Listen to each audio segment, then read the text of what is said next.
Darkcast Network. The light shines brightest on our indie podcasts.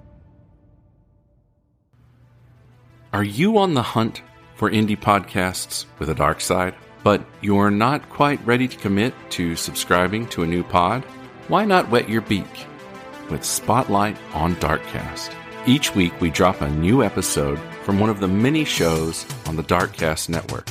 Here you'll find true crime, brew crime, petty crime, retro horror, classic horror, true horror, spree killers, thrill killers, serial killers, breakfast serial killers, true paranormal, histories, mysteries, frauds, cheats, swindlers, two-timers, double-timers, four-flushers, cryptids, cryptography, astrology, virology, pathology, epidemiology, and people that fuck around with Ouija boards. Explore Spotlight on Darkcast. It's like dozens of superlative indie podcasts in one weekly package, and it can be found wherever you listen to podcasts. Spotlight on Darkcast. Fuck around and find out.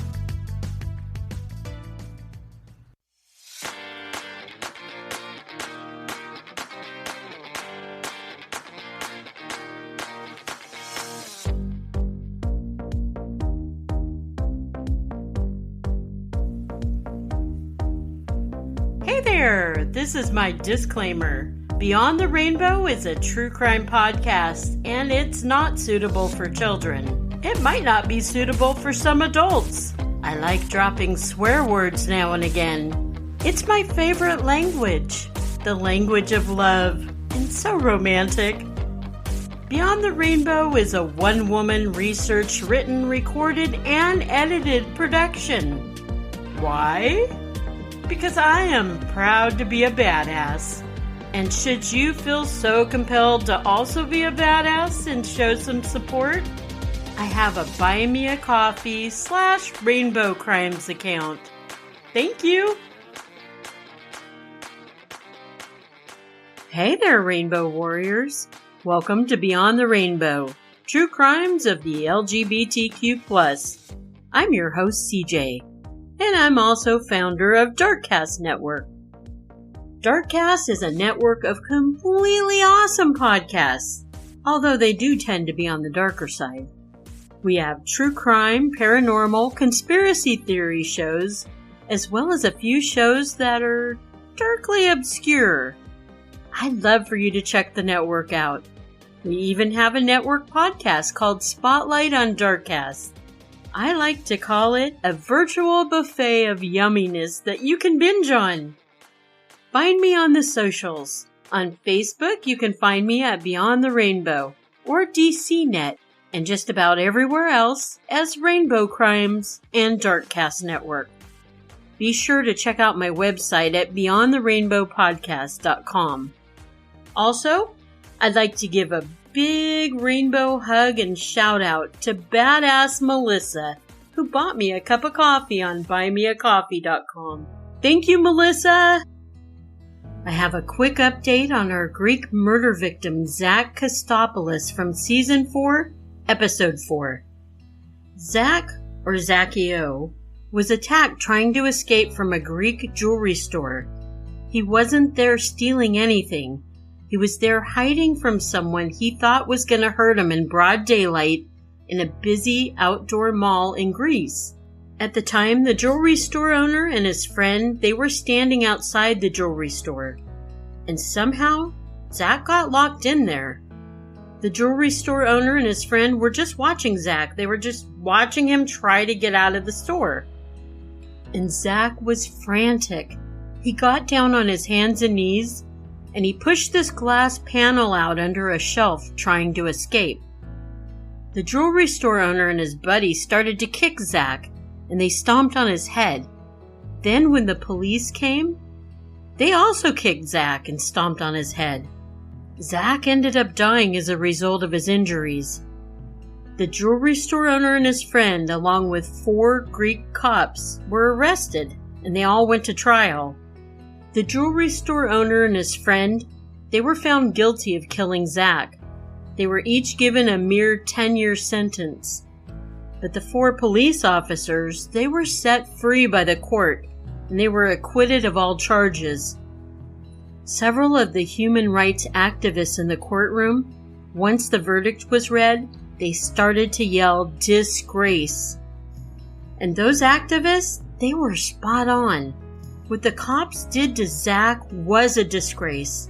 They were supposed to be there to help him, not help murder him. My other update this episode involves the newlyweds from Moab, Utah. Kylan Schulte and Crystal Turner. If you remember, this couple was murdered right around the same time that Gabby Petito and Brian Laundrie were there in Moab. The police in Moab have announced that a suspect in Kylan and Crystal's murder has been found. But the dude's dead. They said it was a man that apparently worked at McDonald's with Crystal. I'm not entirely sold on this. This man took his own life days after Kylan and Crystal were murdered. That's who police say is their killer. My friend Jen from our True Crime podcast, she said she read that the suspect knew facts about the case that detectives were holding back. But they're not giving very many details, which is stupid because it's not like they can take this guy to court. Why are they keeping the details back? Unless maybe they're not sure he really killed the couple. The other thing that bothers me about them trying to pin this guy is most likely not the creepy guy who was camping near Kylan and Crystal, the man that they were scared of. Because if it were, Crystal worked with the dude. She would have recognized him from McDonald's. I'm truly wondering if maybe the police are using this man who took his life as a scapegoat, so they can say, case closed, we did such a fine job. If I hear more information on this case anytime soon, I'll be sure to update you. Have you ever heard of trap music? Honestly, I had no clue what it was until I looked it up. For those who aren't sure what it is, it's a subgenre of hip-hop that uses a lot of synthesized drum beats, and the lyrics are oftentimes about drugs, sex, violence, and life on the streets. And some trap has a Latin flavor to it as well. Now, while I dig the beats, a lot of the lyrics of trap music is misogynistic and homophobic, and I don't like that at all. This is a big part of why I don't like most rap music. Just keep in mind what I just said about the lyrics of trap music, and we'll revisit it in just a bit. This episode, I'd like to share the short life of Latin trap artist Kevin Fret. He was also categorized as a pop singer and a rapper. I did do this case almost a year ago on, speaking of which, our True Crime podcast, when Jen and Cam invited me to be a guest. And I'm hoping if you're one of my faithful Rainbow Warrior listeners who went and listened over there, it will have been long enough time that maybe you forgot the case, and this will be a reminder episode of what happened. Plus, I have a new True Crime quickie at the end. For others, maybe this will be a first time you've ever heard of Kevin Fret. For me, sometimes life gets hectic and I run out of time to do my research, writing, recording, and editing. So I'm really thankful that I had this one already written up in my file cabinet. I just had to dust it off a little and update it. With that, let's get into it. Kevin Fret was born in 1994 on the Caribbean island of Puerto Rico. I noticed that there's some very beautiful drag queens from Puerto Rico. While it's not illegal to be LGBTQ+ in Puerto Rico, I wouldn't say our community is, embraced there either. But I have to say in recent years, I'm starting to think our community is not embraced by many areas. I used to think America was awesome and so accepting of the LGBTQ+ community. But the more murders in my community I cover here in the United States, the less I believe that. 2016 through 2020, it hit us all fucking hard here. And yes, I am once again bringing up that orange bastard, because he did so much destruction to the LGBTQ+. He did an equal amount of destruction to women. And it's still fucking happening. A friend of mine told me the other day she thinks that all this abortion stuff that's going on is a distraction to take everyone's focus from the January 6th storming of the Capitol. She could be right about that. I truly want to once again be proud to be an American. I'm going to tell you, it's tough. Every day I drive around the city that I now live in Oregon, and I see countless numbers of pro-Trump signs and bumper stickers. Why would they back such a hateful man who doesn't know his comb-over from his ass hairs? One more quick vent. I have that Nextdoor app on my phone. Some of you might have it. It's where you can read what your neighbors are saying. I use it mostly to find out if there's a string of robberies or if there's something I should know that's going on in my community. And I don't mean the LGBTQ+ community, I mean my city community. Well, yesterday, this one woman posted about attending a nearby city Ban on Our Bodies rally. It's a protest against the government trying to have authority over bodies of women, which I touched upon a minute ago. Wait, that didn't sound right. I didn't touch upon the women's bodies, but you know what I mean, right? Some other woman on this app, most likely a Trumper, had to comment, quote, "I don't know why women have to kill an innocent child to feel empowered over their bodies. There are 13 different birth control methods women can use instead." Unquote. Are you fucking kidding me? The ignorance! And then to put the responsibility on the woman. Also, "Oh, Mr. Rapist, hold on a second while I put my diaphragm in before you assault and do me without my consent." What about that? Yes, women want empowerment over their bodies. Men get it, why shouldn't women? Everyone should have say over their own bodies. Alright, I'm sorry. Enough about my angst over this political bullshit taking us back to the Dark Ages. So much for progress, I guess. Did you know that Puerto Rico is, as of now, only considered a U.S. territory? There was a bill put in motion in 2017. And that bill will ratify Puerto Rico as our 51st state in 2025. I thought that was kind of cool. Kevin Frett came out to his family when he was 18 years old. His family, very religious, was not supportive of Kevin at all when he came out. Not at first, anyway. It would seem they became much more supportive years later. That is, when Kevin gained a celebrity status. Which is really shitty if you think about it. Kevin had to be somewhat famous for them to accept him for who he was. That means they never supported him living his truth. Their support was for the money he was bringing in. Support your kid whether they have fame or not. It's really frustrating to hear stories of people who put their religion before their family, and especially before their children. Newsflash! If your God doesn't love and accept everyone, no matter who they are, then you're worshiping the wrong freaking God. Kevin started to get into the musical spotlight in 2016 by competing on Puerto Rican music shows. La Banda, meaning the band, and Solo Tu Voz, meaning just the voice. These were Kevin's first steps to becoming a popular singer. He was starting to be noticed, and he turned to social media to market himself as an up-and-coming music sensation. For the next 2 years, Kevin worked hard at making a name for himself. And by 2018, at the age of 24, he was definitely a rising star to the Latin trap music culture. Remember how I told you that trap lyrics had tons of misogyny and homophobic lyrics? Kevin's lyrics were a breath of fresh air, and he was an anomaly. But I truly think for the other trap artists and their machismo ways, Kevin's very flamboyant style of trap music was kind of a slap in the face to the others. The music quality might be the same, but the lyrics and the way Kevin represented himself on the music videos, it's a 180 to the other artists.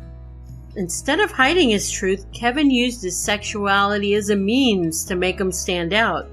This boy had huge balls to infiltrate this industry of mostly men who looked down on women and the LGBTQ community.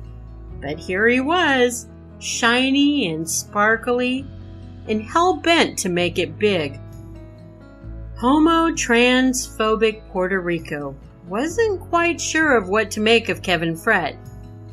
Yes, of course, there was pop singer Ricky Martin, who's gay and also Puerto Rican.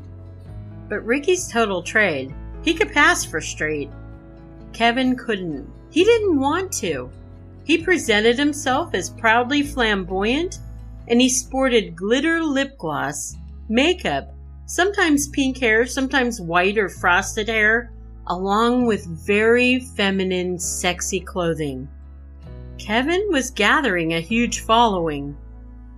In his first music video, Soy Así, which translates to I'm Like This, Kevin's wearing makeup, a white glittery zip-up feminine crop top with matching tight glittery pants. He was a very pretty man, and actually he looked even prettier in makeup. I think this confused a lot of straight men, even fellow performers.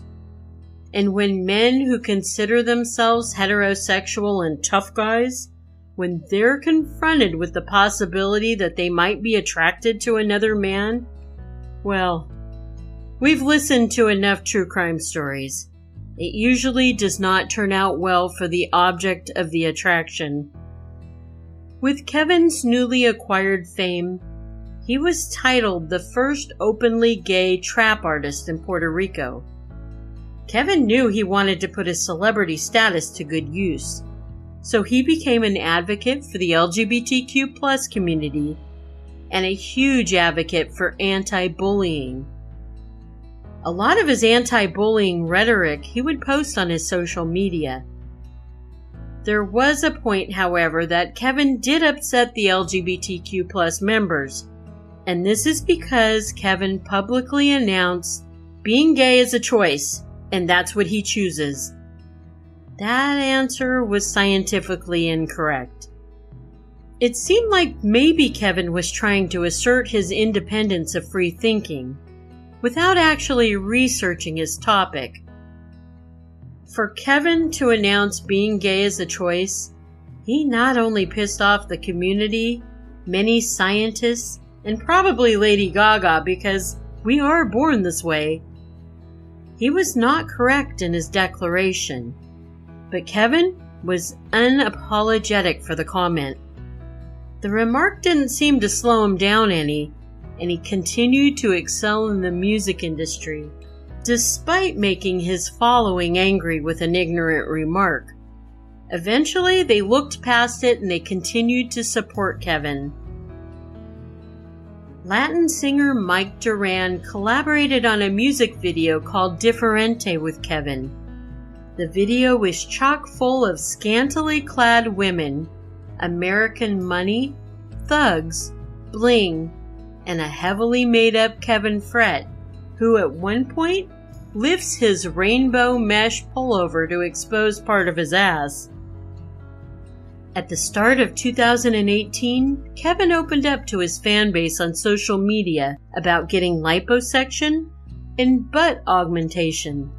So you know when he lifted up his top to show his ass in Kevin Durant's music video, he paid good money for that ass.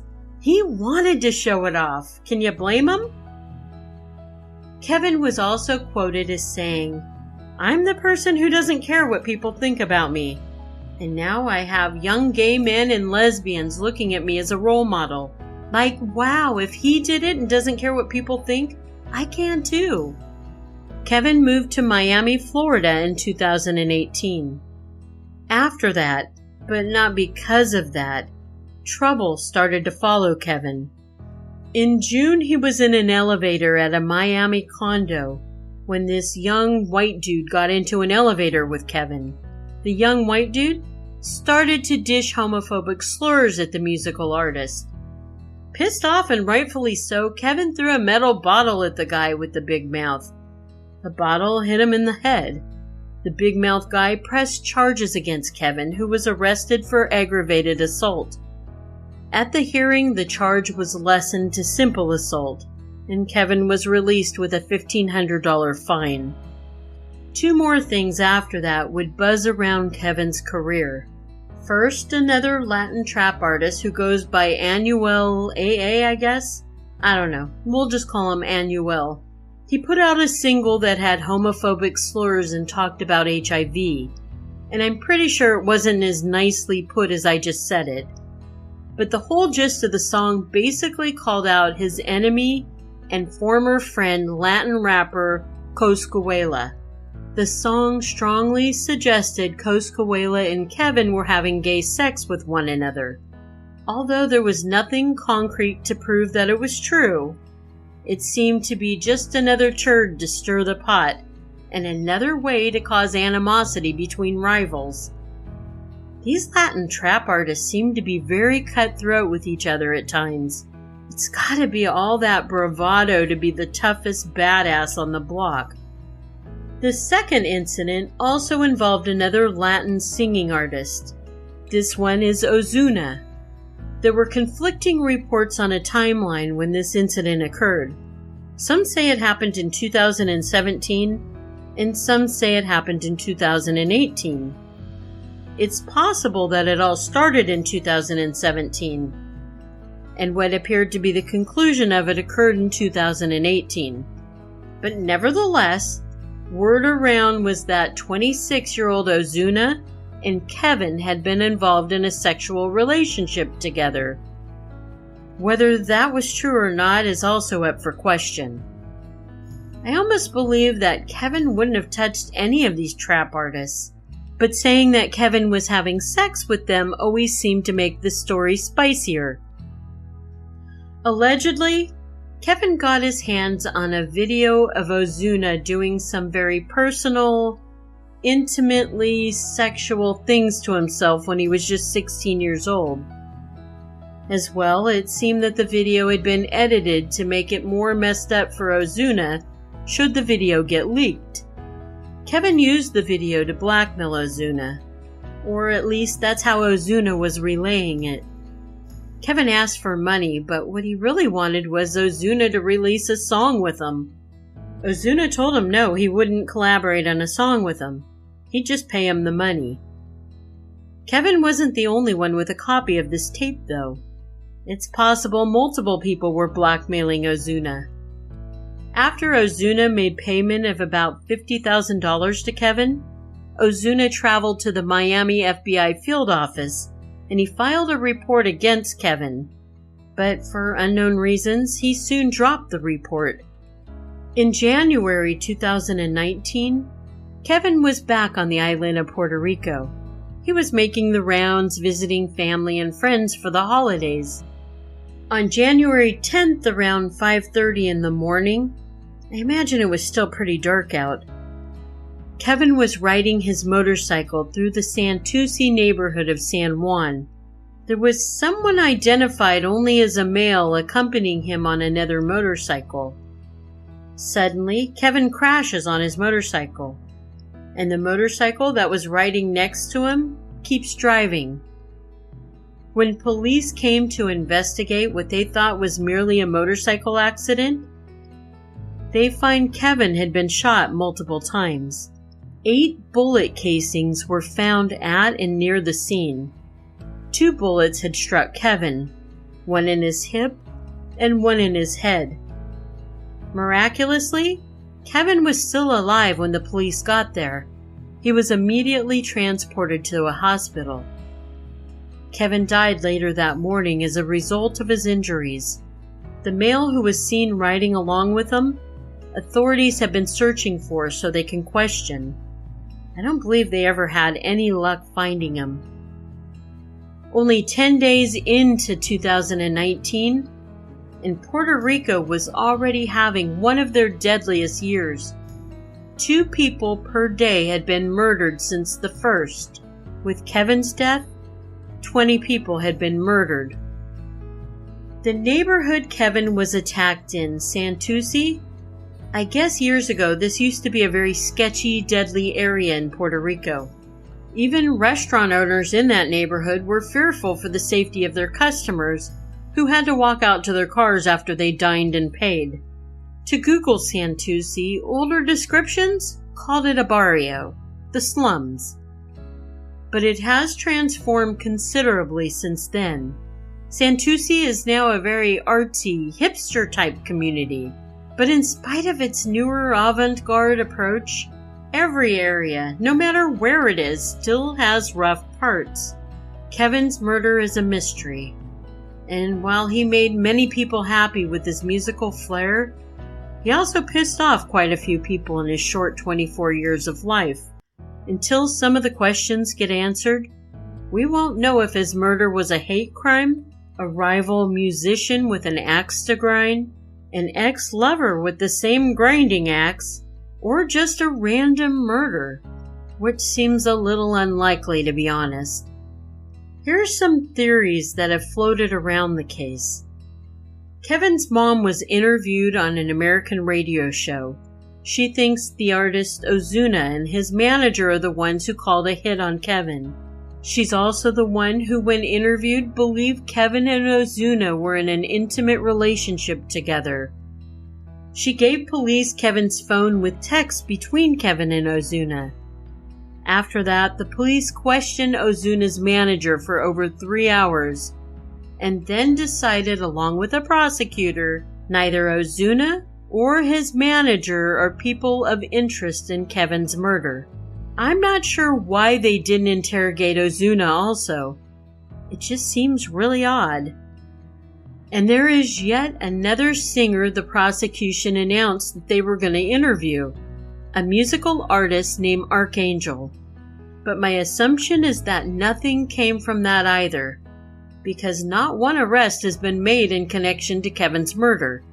Some think because Kevin was so boisterous and loud with his gay pride, somebody killed him for this.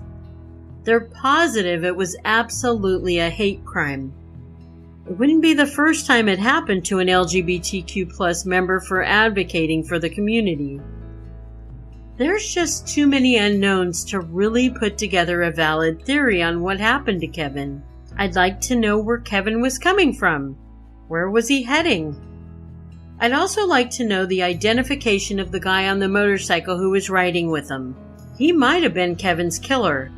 Where'd he go if he wasn't the killer? How did he escape the bullets if 8 casings were found? What was his story? Was he really riding with him, or was he chasing after him? I have this really crummy feeling Kevin's case is going to be a cold case forevermore, unless somebody comes forward. Apparently, right after Kevin's murder, police got a lot of anonymous tips. They even had 2 guys they were looking at as suspects. But that was over 3 years ago, and nothing more has been moving forward in this case. Rest in power, Kevin.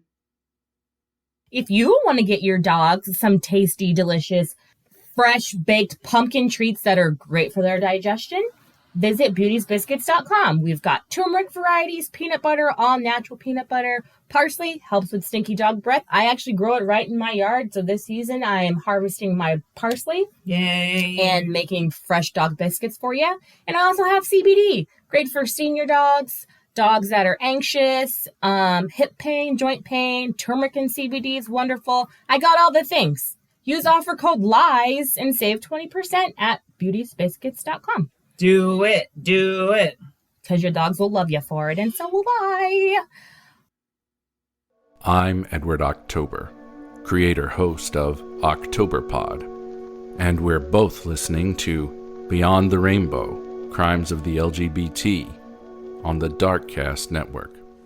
Our true crime quickie this episode comes to us from New Jersey, and it is a sordid tale. In 2015, 33-year-old Jennifer Sweeney was 100% certain absolutely positive her girlfriend, 41-year-old Tyrita Julius, was cheating on her. She asked Tyrita, but of course Tyrita denied it. So why did Tyrita have all these female friends then?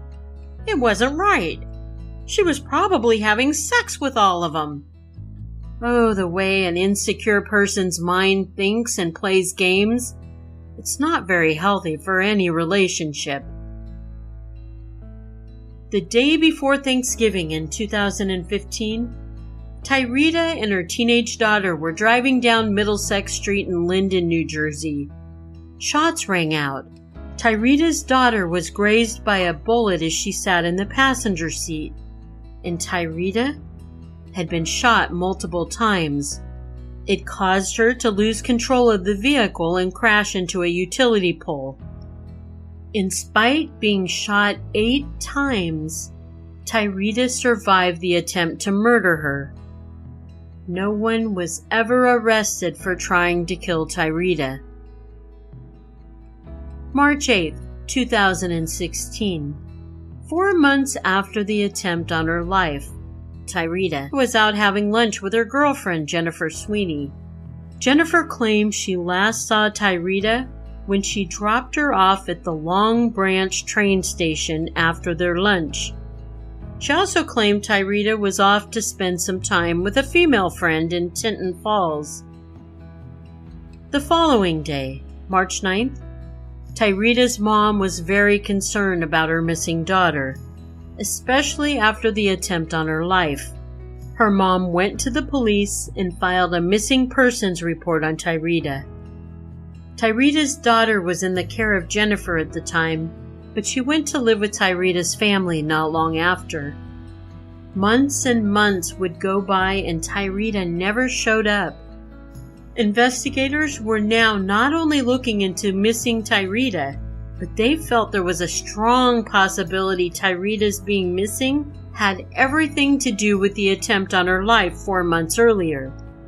A trail of tips led the detectives with search warrant in hand to the home of a man named Andre Harris. What the detectives found as they were searching was buried under 3 feet of soil in Andre's backyard. They found 2 trash bags, both containing Tyrita Julius's remains, and an electrical cord that was used to strangle her. Andre was arrested and immediately took a plea deal. He named Jennifer Sweeney as the person who called the hit on Tyrita, and ultimately the one who killed Tyrita the second go-around. Andre admitted to attempted murder of Tyrita the first time, and he also admitted to desecration of a corpse. Andre had been longtime school friends with Jennifer, but apparently Jennifer had threatened Andre's family if Andre didn't help her. Andre received 16 years of incarceration for his part played in the murder of Tyrita Julius. In September 2021, Jennifer Sweeney had her time in court. Her defense claimed Andre was lying and that Jennifer had no part in Tyrita's murder. Apparently Jennifer's attorney wasn't very convincing, and the evidence wasn't in Jennifer's favor either. The jury found Jennifer Sweeney guilty of first-degree murder and some other less critical offenses. She was sentenced to life in prison, and she won't be eligible for parole until she's served a minimum of 64 years. Which means that bitch is gonna die there. Tyrita seems to have gotten at least some unicorn justice. Rest in power, Tyrita. Love you, Rainbow Warriors. Remember, it's not a crime to be gay, unless you're a murderer.